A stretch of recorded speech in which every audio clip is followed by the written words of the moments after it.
Hello les amis. Alors, c'est fin du mois et donc c'est bientôt le 1er décembre. Il est temps de se préparer pour équilibrer son premier chakra.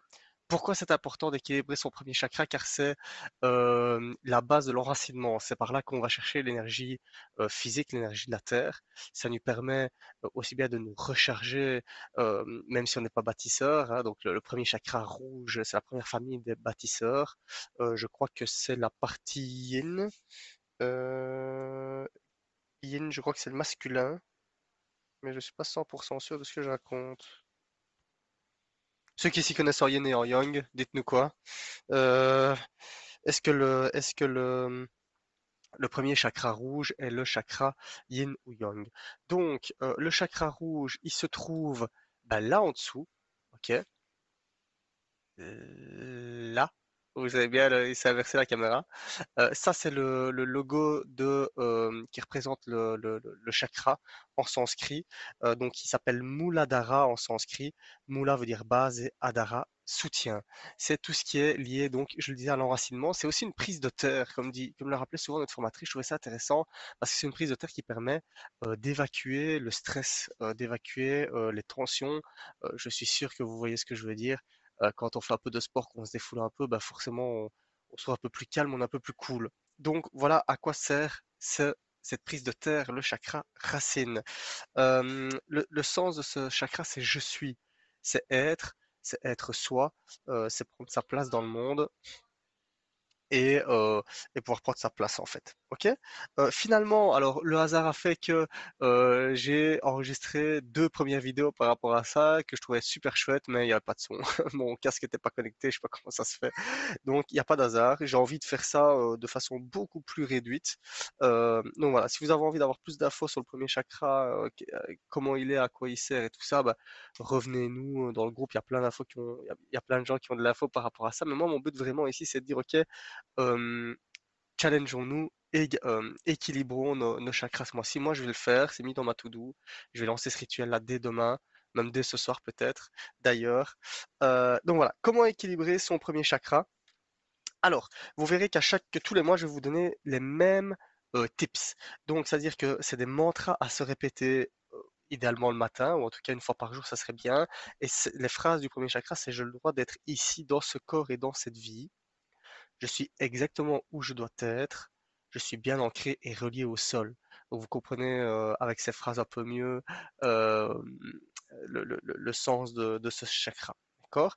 Alors le mudra, les mains sur les genoux, les paumes vers le ciel, joignez les extrémités de l'index et du pouce des deux mains en prononçant la syllabe sacrée lam. Lam, lam, lam.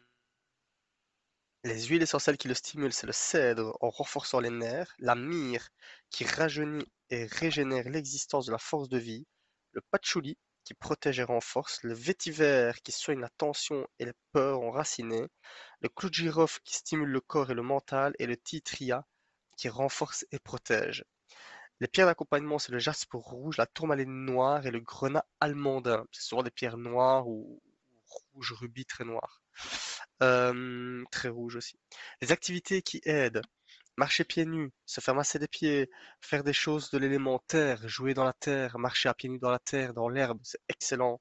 Il paraît que c'est très bon aussi pour l'électricité statique, l'électricité naturelle, la surtension des appareils électriques. Apparemment, ça ferait du bien de marcher tous les matins dans la rosée, dans l'herbe. Avec le temps qu'il fait là maintenant, faut du courage, hein. Mais voilà, certains d'entre vous se lancent comme challenge le matin, au lieu de faire du workout, de faire de la marche. Peut-être tester une fois d'aller marcher euh, partiellement ou entièrement à pieds nus. Ça peut être super intéressant, une expérience. Jardiner, faire le ménage et ranger sa maison, s'occuper de ses finances, faire ses comptes et le budget, prendre un temps pour manger assis à table et faire des repas, de vrais moments de famille. C'est lié, le chakra rouge, les gens qui ont ce chakra prédominant, c'est leur famille d'âme, les bâtisseurs, c'est des gens qui aiment réunir. C'est un peu des chiens de berger, ils aiment le groupe, ils aiment s'occuper du groupe, ils aiment défendre le groupe, et donc forcément, c'est des personnes qui sont rarement seules ou qui n'aiment pas en tout cas la solitude, à l'inverse des visionnaires. C'est des personnes qui aiment toujours être accompagnées et qui sont des leaders la plupart du temps. OK?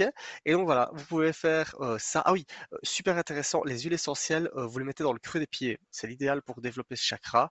Donc vous savez, il y a l'avant du pied, je crois que c'est la plante du pied, il y a le talon du pied et entre, il y a souvent une petite, ah ouais, je monte de mon côté, il y a souvent un petit creux là, à l'intérieur du pied.